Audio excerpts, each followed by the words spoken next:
In this problem, we're going to solve this inequality using something called the test point method.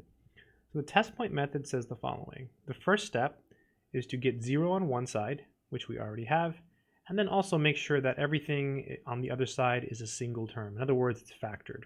In this problem here, everything is ready to go. The next step is to take each of these factors and set them equal to 0. So you do x minus 2 equals 0, and x plus 8 equals 0. Again, this is not really an algebraic step. Like, this does not follow from this algebraically. This is just a method of solving the inequality. So there's no like logical algebra step that tells us we can do this. So here we get x equals 2, and here we get x equals negative 8. The next step is to take these and put them on a number line. So again, recap, just take these, set them equal to 0, take these numbers, and then put them on a number line. So here's negative 8, and here's 2. And the very last step is to pick test points, hence the name test point method. So technically, we're supposed to pick 3 numbers. We're supposed to pick a number over here, and then plug it into this inequality. And if it's true, we're supposed to shade. If it's not true, we don't shade. Then we pick a number between negative 8 and 2, plug it into the inequality. If it's true, we're supposed to shade.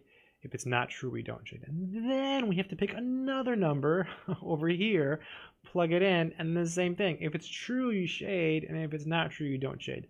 Well, I'm going to show you a trick. Let's just pick the easiest number in the world. The easiest number we can plug in is 0. That's the number between negative 8 and 2. So we're picking 0 from here. So let's check. Actually, let me erase all these arrows because it's a little bit confusing. There we go.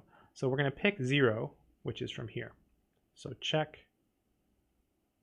0. So we're going to plug 0 into our inequality. So 0 minus 2 times 0 plus 8. And we want to see, is that actually greater than 0? So we get negative 2 times 8. Is that actually greater than 0? So we get negative 16 greater than 0. No, that is not true, right? Negative 16 is negative, so it's false. So we don't shade here. And so here's the trick.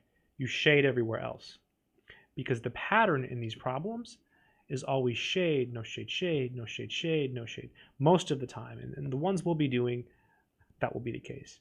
So because it was false, we didn't shade, and we shaded in the other parts.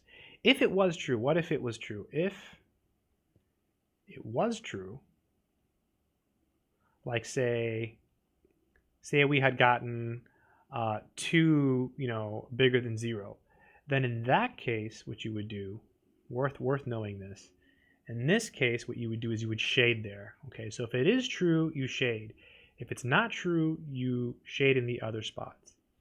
All we have to do now is write the answer down. So because we have this, it's a strict inequality. It doesn't have like an equal to part, right? It's just greater than. We're only going to use parentheses. So parentheses always face the shading. Boom, boom. And from the picture, we can get the answer. So we're going from negative infinity to negative 8. We want to connect these sets. So union to infinity. And that would be the final answer.